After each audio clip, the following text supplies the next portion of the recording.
Hello Technolovers, Ustadz Soulmate kembali menuai kontroversi setelah memamerkan rumah barunya yang mewah. Sebagai seorang pendakwa, tindakannya dianggap ria. Setelah rumah Ustadz Soulmate ditunjukkan, sumber kekayaannya mulai dipertanyakan. Kabarnya, penghargaan yang diberikan kepada pendakwah yang juga bermain dalam sinetron pesantren and Rock and Roll ini hanya sebesar 10 juta rupiah untuk setiap acaranya. Perjalanan karir Ustadz Soulmate sebagai figur publik penuh dengan kontroversi.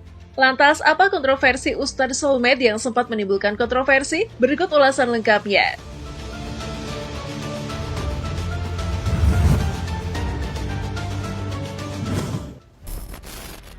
Profil. Dengan melakukan perjalanan dari satu musola ke musola, Soulmate menjadi lebih baik dalam berdakwah, bahkan menjuarai lomba pidato. Dia juga tampil di beberapa program TV. Soleh Mahmud Nasution, juga dikenal sebagai Ustadz Soulmate, adalah penceramah dan aktor yang sering menuai kontroversi. Setelah menjadi juara umum lomba pidato dan ceramah nasional di Istiqlal, dai tampan ini menjadi terkenal. Anak tunggal Haji Najamuddin Nasution dan Hajah Salmah Lubis ini lahir di Jakarta pada 19 Juli 1983. Gaya ceramah Ustadz Soulmate yang tidak bertele-tele dan langsung ke pokok masalah menjadikannya semakin populer sejak kemunculannya di televisi.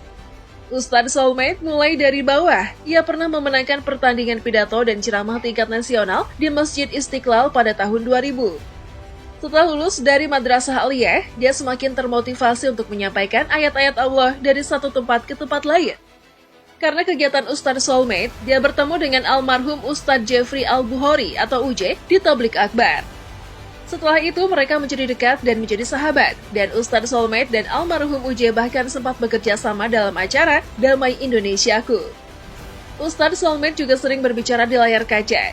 Dia telah mengawasi beberapa acara televisi, termasuk Kata Ustadz Soulmate SCTV, Cahaya Hati, Antv, Assalamualaikum Ustadz RCTI, dan Akhirnya Aku Tahu Global TV.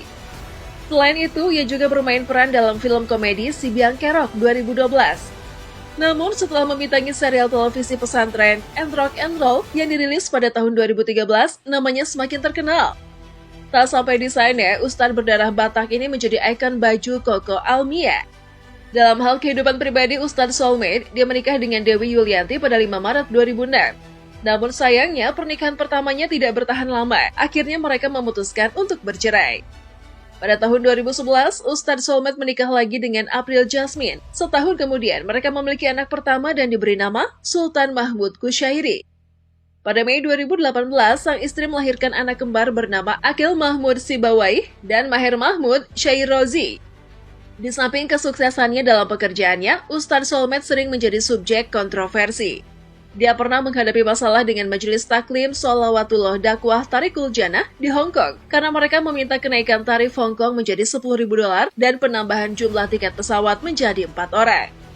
Sudah menjadi rahasia umum bahwa Ustadz Soulmate sering memasang tarif tinggi untuk dakwahnya, bahkan dianggap sebagai pelanggaran profesional. Selain itu, Ustadz Soulmate pernah berurusan dengan KPI karena mencela komedian Narji saat tampil di inbox SCTV.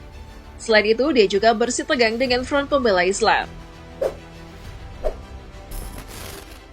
Kontroversi, hubungan gelap dengan mantan istri. Ustadz Soulmate menikah dengan April Jasmine pada November 2011. Dia sebelumnya menikah dengan Dewi Yulianti dari tahun 2006 hingga 2010. Namun, Dewi Yulianti menyatakan bahwa hingga awal tahun 2011, Ustadz Soulmate terus mengajaknya berhubungan intim selayaknya suami istri. Pemilik nama Soleh Mahmud Nasution menolak tuduhan itu. Interaksi dengan perempuan. Sebelum menjalin hubungan dan menikah dengan April Jasmine, Ustadz Soulmate sempat dikabarkan menjalin hubungan dengan Syahrini. Kekaguman terhadap Ustadz Soulmate pun sempat diungkapkan istri Reno Barak tersebut kala itu. Ketika ta'aruf dengan April Jasmine pun, Ustadz Soulmate juga ramai dikritik bahkan oleh FPI. Ustadz Soulmate dan April Jasmine dinilai terlalu sering mempertontonkan kemesraan di layar kaca. Naikkan tarif ceramah.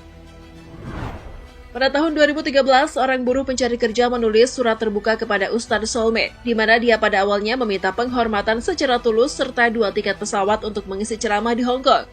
Meskipun majelis yang menyelenggarakan acara menyiapkan honor sebesar 8 juta rupiah, Ustadz Soulmate disebut meminta 10 juta rupiah. Selain itu, ada surat terbuka yang menyatakan bahwa Ustadz Soulmate menyebut buruh pencari kerja dari Hong Kong sebagai komunis. Gabung FPI. Keterlibatan Ustadz Soulmate dengan Forum Pembela Islam atau FPI juga menjadi perdebatan. Pada saat itu, Ustadz Soulmate menjabat sebagai Wakil Sekretaris Jenderal. Ustadz Soulmate dipecat pada 2013 oleh FPI karena terlibat dalam kontroversi mengenai tarif tinggi. Selain itu, menurut beberapa laporan, alumni UIN Syarif Hidayatullah ini memilih keluar dari FPI karena fokusnya pada dakwah televisi. Menghina Narji. Ustadz Soulmate juga membuat geger ketika dia menyebut takdir Narji sebagai iblis yang dibuat untuk menggoda dan mengejek manusia. Di salah satu acara musik televisi, Ustadz Soulmate membuat pernyataan itu. Komisi Penyiaran Indonesia atau KPI menegur Ustadz Soulmate karena candaan itu. KPI menganggap candaan Ustadz Soulmate kepada Narji terlalu berlebihan. Berseteru dengan panitia pengajian. Ustadz Soulmate menuduh panitia pengajian di Cisewu, Garut, Jawa Barat melanggar perjanjian kerja berceramah yang dibuat pada tahun 2021. Sebaliknya, Ustadz Soulmate mengklaim bahwa panitia membawa 25 slop rokok herbal senilai 5 juta rupiah tanpa membayar apapun. Ustadz Soulmate berani melapor ke Polda Metro Jawa Barat karena fitnah tersebut. Pada akhirnya mereka mencapai kesepakatan. Laporan bapak 3 anak itu juga dicabut. Dianggap pria. Ustadz Soulmate menanggapi tudingan Ria dengan menampilkan rumah barunya. Ada ayat yang memungkinkan untuk menceritakan nikmat yang diberikan Tuhan, kata Ustadz Soulmate. Ustadz Soulmate telah dianggap pria pada beberapa kesempatan sebelumnya. Sebelumnya, dia telah menunjukkan mobil sport Lamborghini, Gallardo, Rubicon, dan motor 3 roda seharga 3 Toyota Avanza. Selama kurang lebih 23 tahun, dia menjadi pendakwah kontroversial Ustadz Soulmate. Nah, gimana menurut kalian nih teknologi